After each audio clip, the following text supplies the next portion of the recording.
I guess where I would like to start is who I am as an individual, as a mom, as a grandmother, an auntie, a sister, all those different hats that I wear that are so important to me.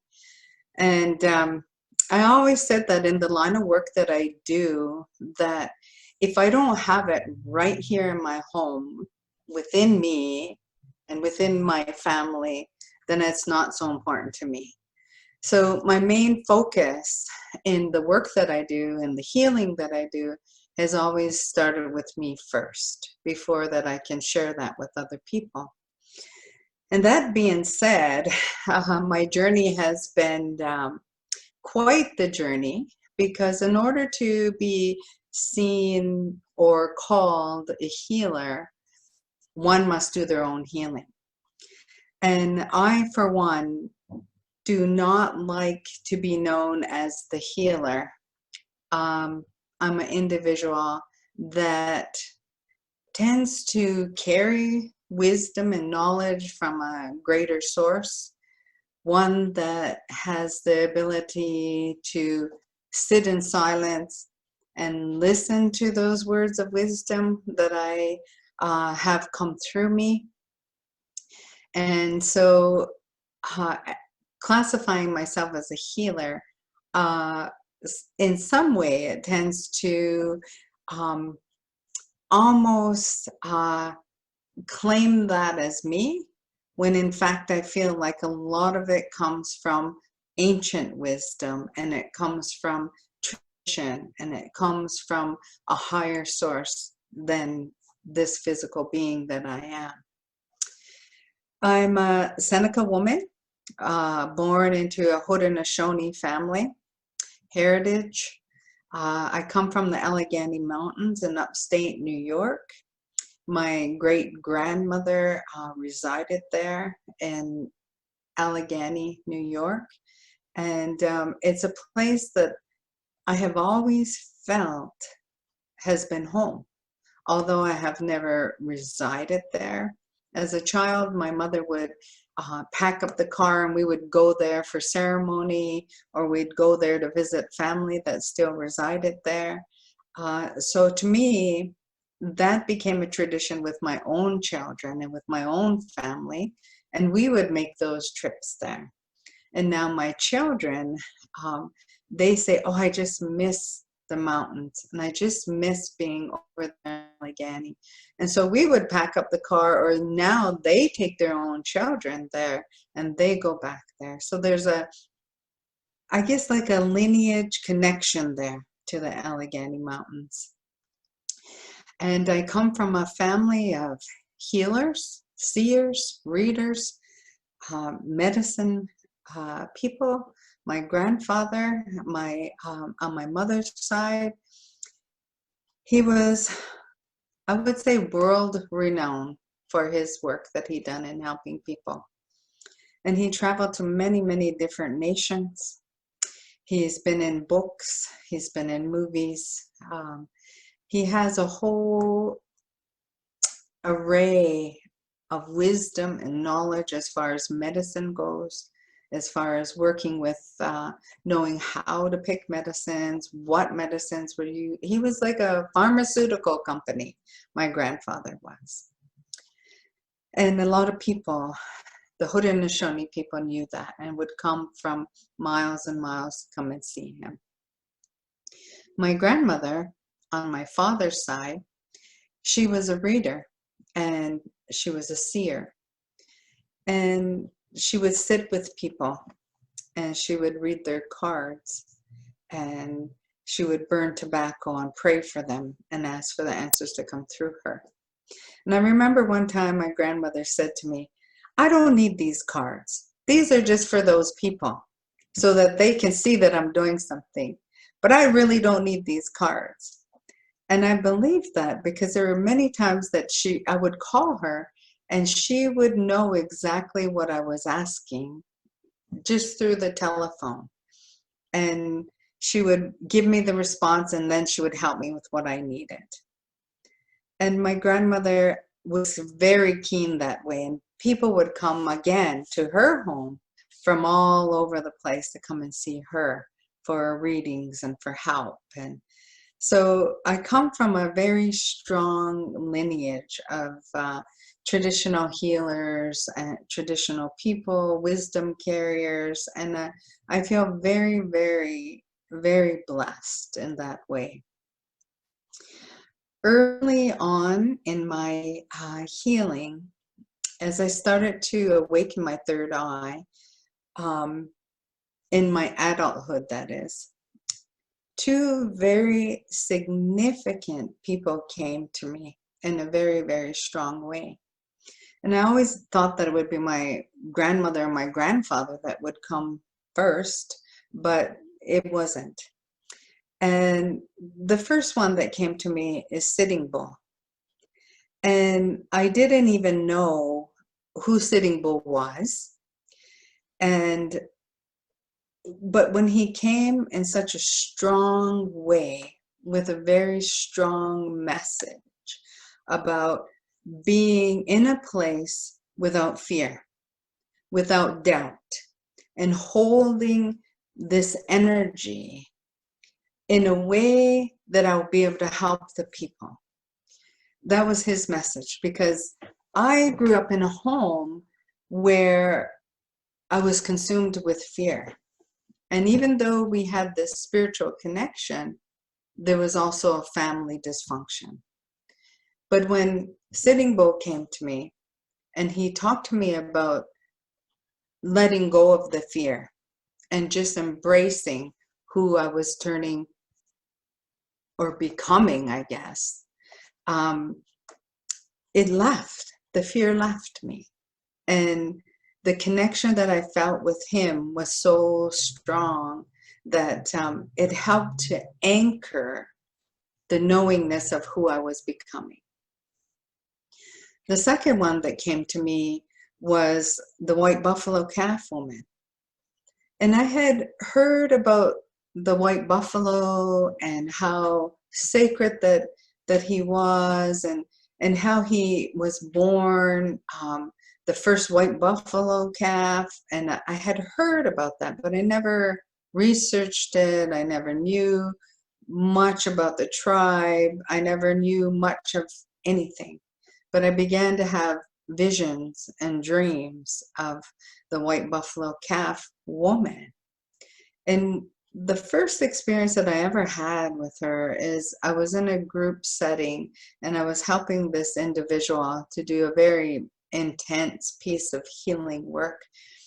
And after we were done, I went outside and I stood on the porch and I could feel this wind blowing through me because I had prayed to be cleaned off of any residue or any negativity that may have been on me from the work that I was helping them do. And I stood there on the porch, and as I stood there and I felt this amazing energy come through me, I looked down at my clothes and I had on this white buckskin dress, and I had this long, black, beautiful flowing hair that was just blowing in the wind. And I felt the most purest love.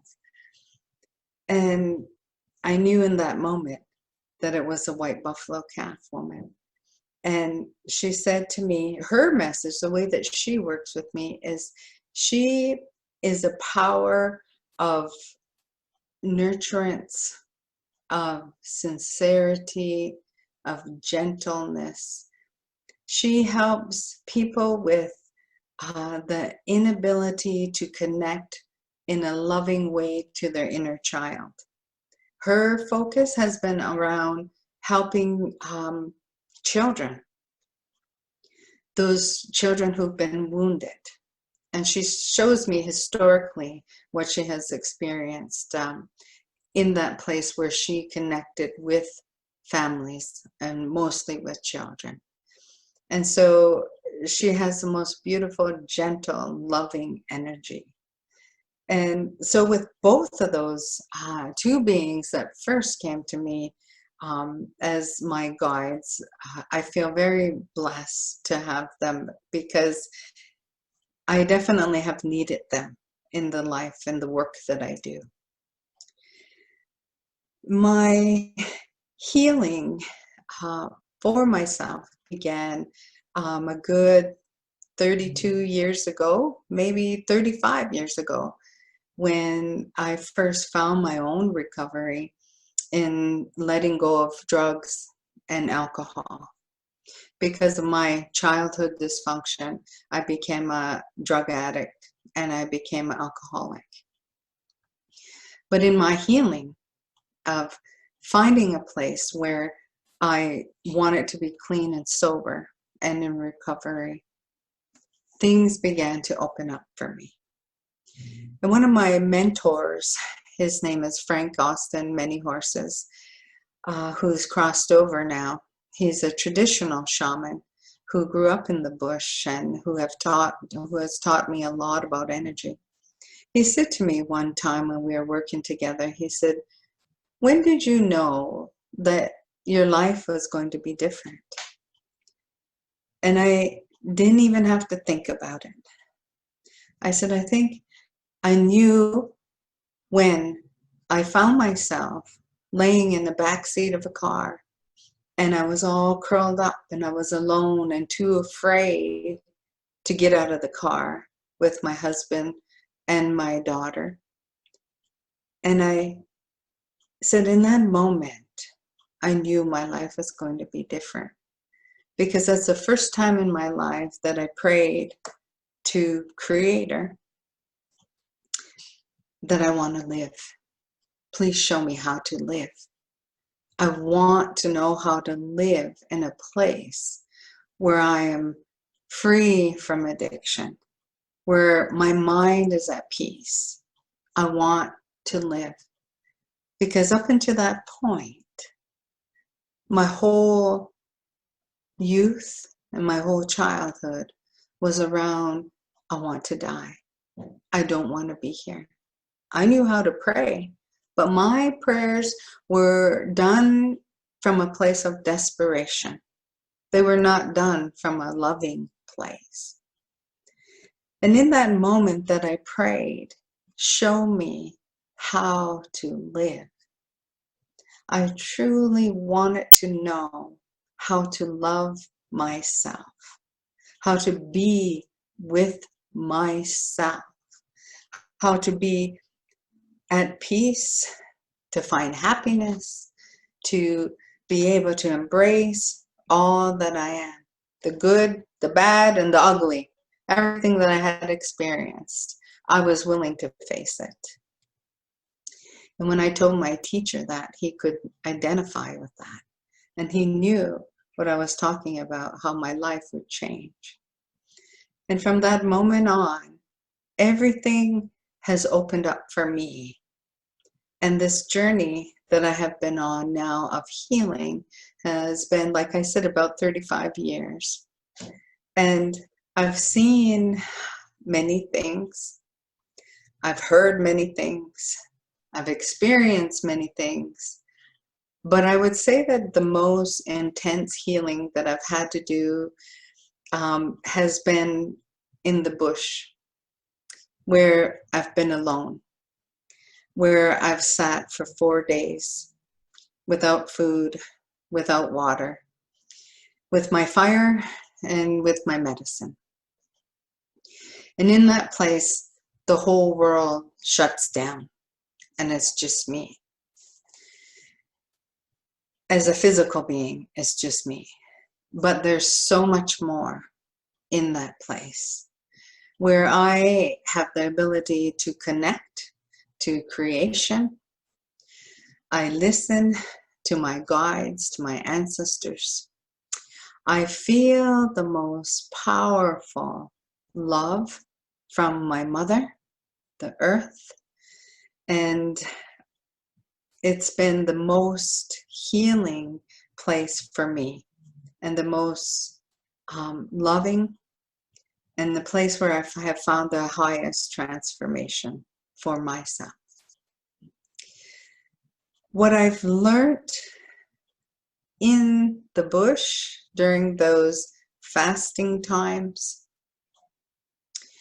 is that everything that I need is inside of me. Everything that I need to get through life is inside of me. That I come here to this body with a sacredness that is inside of my heart center. And this sacredness is a bundle that my council has prepared for me. And this bundle has everything in it to help me through the lessons that I agreed to. And not only is it me that carries this sacred bundle, but it's every one of you. Everyone. No matter what color, no matter what race, no matter what creed you are, you're all sacred. And you all have this sacred bundle that is right here in your heart center. And everything that you need to get through today, to get through next week, to get through next month, to get through next year is inside of you. All that you need is inside. And what is meant for us to be here on this earth, in this body, on this planet, is to awaken what is in here. It's not about what we've been through or what darkness that we face. It's about the awakening that is inside here. And that's the foundation of my work in working with people. And like I said, it doesn't matter what race that you are, because to me, this is soul work. And that is the foundation of my work in helping others to see and to know how sacred that they are, to know what exists inside of this physical vessel, where we're connected to our minds, our bodies, our spirit, and our soul. Everything we need is within inside of us. And that's my main message in helping people to understand that they are the love that they're looking for. They are the sacredness that they're searching for in all different places. It is not outside of you. It is inside of you.